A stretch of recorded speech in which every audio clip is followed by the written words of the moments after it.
O Dino, Bakit? Natutulog yung tao eh. magpapasko na baga. Anong gusto mo sabihin sa ninong mo? Sabi mo, Ninong? Ninong. Sabi mo, anong gusto mo sabihin? Ako. Sabi mo, Ninong, anong regalo mo sa akin ngayong Pasko? Ninong? Ano? Wag na. Bakit? Alam ko na yun eh. Sa tuwing pumunta ako sa bahay nila, lagi siyang wala. Tapos pag nakikita ko siya sa kalsada, sasabihin niya sa akin, Nak, Ano? alam mo ba ang meaning ng Pasko? O anong sagot mo? Sinagot ko. Sabi ko, oo, alam ko. O anong sabi mo? Ang meaning ng Pasko ay araw ng pagmamahalan. Oh, very good. Ano pa? At araw din ng pagbibigayan. Pero sabi niya, hindi daw. Bakit? Ano sabi niya? Ang meaning daw ng Pasko ay pas ako. Tama ba yun? Sabi niya, next year na lang. Next year na naman. Bad trip, di ba?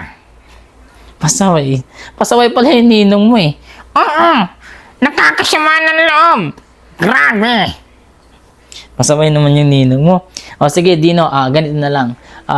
Anong gusto mong maging paglaki mo? Gusto kong maging pulis. Bakit? Huhulihin ko yung mga ninong na nagtatago tuwing Pasko. Ay, grabe ka naman. Dapat lang, di ba? O ganito na lang, Dino. Ano na lang gusto mong sabihin doon sa mga ninong na nanonood sa'yo ngayon? Mga ninong, Hmm. ito advice ko sa inyo ha. Hmm. Sa araw ng Pasko, huwag niyong tinataguan yung mga inaanak niyo. Kawawa naman. Di ba? Bigyan niyo ng aginaldo kahit magkano. Masaya na kami doon. Sa binyagan, present kayo. Tapos, ang lakas niyo pang kumain. Kung uminom kayo ng alak, parang wala nang bukas. Tapos, pagbigayan ng aginaldo, ang hirap niyang hagilapin. Wow! Nakakasama ng loob yun. Masakit. Masakit? Masakit. Nakakasama ng loob. At saka, masama yun.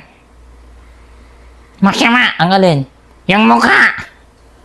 Isipin mo ha, sinuot ko yung bago kong damit. Tapos excited pa akong makita ka, Ninong. Tapos pagdating ko ng bahay nyo, wala ka. Wow.